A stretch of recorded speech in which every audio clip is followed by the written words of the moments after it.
김광덕 목사가 낭독하는 이덕주 교수의 한국교회 처음 이야기 23번째 이야기입니다. 제목은 날연보와 성미. 예수께서 눈을 들어 부자들이 헌금함에 헌금 넣는 것을 보시고 또 어떤 가난한 과부가 2렙돈 넣는 것을 보시고 이르시되 내가 참으로 너희에게 말하노니 이 가난한 과부가 다른 모든 사람보다 많이 넣었도다. 저들은 그 풍족한 중에서 헌금을 넣었거니와 그 과부는 그 가난한 중에서 자기가 가지고 있는 생활비 전부를 넣었느니라 하시니라. 누가복음 21장 1절로 4절. 예수님은 헌금 계산은 돈의 무게가 아니라 마음의 무게로 했다. 돈의 액면가를 보지 않고 바치는 자의 정성을 따졌다. 정성과 믿음이 깃든 헌신을 귀하게 여기셨다.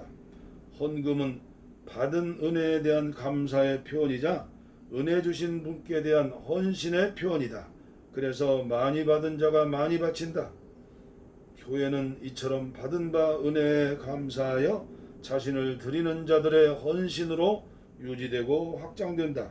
부흥운동 기간 중 은혜를 받은 초대교회 성도들의 헌신도 그렇게 이루어졌다. 날연보, 지금은 잘 쓰지 않는 단어이지만 옛날에는 교회에서 헌금을 연보라 했다. 그런데 한국 초대교인들은 날연보라 하는 특이한 연보를 했다. 날연보는 1904년 11월 평북철산에서 열린 사경회 때 처음 선보였다. 선천에서 활동했던 휘투모어 선교사의 보고다. 교인들은 이웃 불신자들에게 전도하고 멀리 복음이 들어가지 않는 곳에 복음을 전하기 위해 설립한 전도회를 자발적으로 지원하는 것에 그치지 않고 개인적으로 좀 더 주님을 위해 헌신하려는 열정이 솟구쳤습니다. 이런 열정은 돈이 아닌 시간을 바치는 것으로 표현되어 구체적으로 바칠 수 있는 날수를 적어내고는 개인적으로 불신자들에게 전도하는 형태로 발전하였습니다. 보통 연보는 돈이나 쌀로 하는데 철산 성도들은 물질 대신 시간을 바쳤다.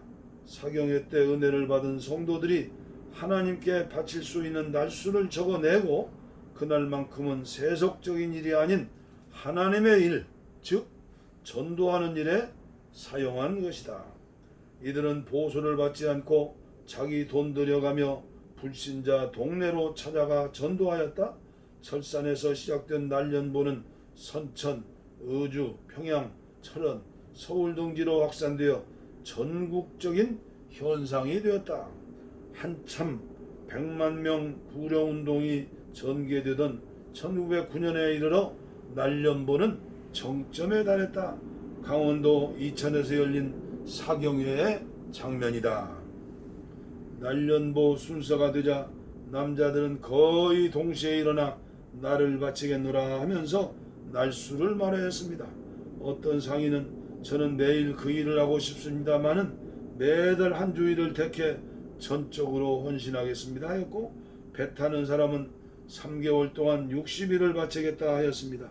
어떤 사람은 주일을 빼놓고 모든 날을 바치겠노라고 하였는데 주일엔 예배당에 가야 하기 때문이라고 하였습니다. 이런 식으로 그날 300명의 성도들이 1721일을 바쳤다. 유급전도자 10명이 1년 동안 일할 수 있는 날이었다. 그리하여 복음은 날전보를 바친 헌신자들을 통해 선교사들과 유급전도인들의 발길이 닿지 않는 오지까지 전파되었다. 물질 대신 시간을 바치는 날연보는 농경사회에서 흔히 보는 날 포마시 제도에서 유래한 것으로 선교사들이 생각해내지 못했던 한국교회 특유의 토착적 헌신 제도였다. 이 제도는 선교사를 통해 세계교회에 소개되었고 1920년대 아프리카에서 이 제도를 채용해 좋은 결과를 얻었다는 소식이 선교사를 통해 국내 교회에 전달되었다. 날연보는 한국 교회가 세계 교회에 수출한 토착 신앙 품목 1호가 된 셈이다. 11조회 100만 명 구류운동이 한창이던 1909년 9월 평북 영변에서는 감리교 부인들을 중심으로 11조회가 조직되었다. 돈이 아닌 시간의 11조를 바치기로 서약한 부인들의 모임이었다. 1년 52주 중에 5주를 하나님께 바치기로 하고 2주 동안 교리와 전도법에 관한 교육을 받은 후 3주 동안 둘씩 짝지워 농촌으로 들어가 전도하였다. 경제력이 없는 부인들에게 여행 경비만큼은 선교사들이 지원했다. 앞서 살펴본 날연보 한층 발전된 헌신과 전도법이었다. 전도부인들의 열기는 선교사들을 감탄시키기에 충분했다. 1910년 영변 지방에서 활동하던 감리교 여선교사 ST 선교사의 보고다. 아마도 11조회라는 명칭을 바꿔야 할 것 같습니다. 왜냐하면 대부분 부인들은 자기 시간에 10분의 1이 아니라 5분의 1까지도 기꺼이 바치려 하기 때문입니다. 영변에 있는 어떤 부인은 종종 이런 말을 합니다. 주님께서 제게 이 같은 기쁨과 평안을 주셨는데 이 정도밖에 드리지 못한다면 말도 안 됩니다. 그래서 저는 매 3개월 중에 한 달은 집안일을 하고 나머지 날들은 주님께 바치기로 했어요. 이 부인은 실제로 지난해 약속한 날 이상을 바쳤습니다. 여행 경비를 제외하고는 한 푼도 받지 않은 채 말입니다. 영변에서 시작된 11조회도 평양과 해주, 인천, 서울을 거쳐 전국적으로 확산되었다. 11조 부인들을 통해 남성들이 들어갈 수 없는 안방 깊숙한 곳까지 복음이 전파되었다. 이처럼 날연보와 11조회는 물질보다 소중한 시간을 바치는 초대교인들의 헌신을 그대로 보여주었다. 이를 통해 한국교회는 무보수 자원전도 전통을 수립하였다. 성미, 제가 목회하던 초기에도 성미가 있었죠.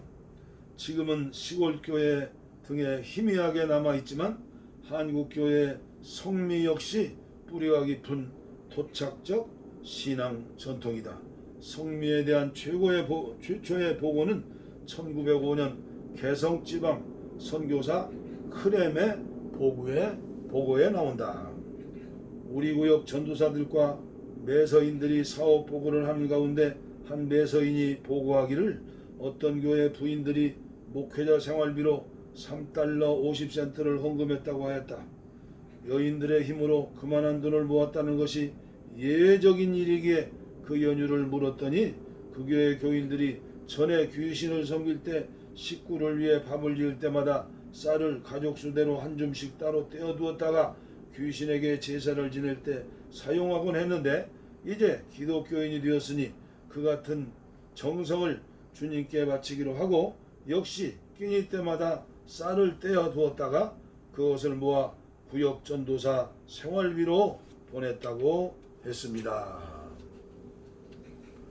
복음이 들어오기 전 조선 부인들은 밥을 지을 때마다 가족들의 건강과 복을 빌며 쌀 한 줌씩 따로 떼어 집안을 지켜준다는 성주 귀신에게 바쳤다.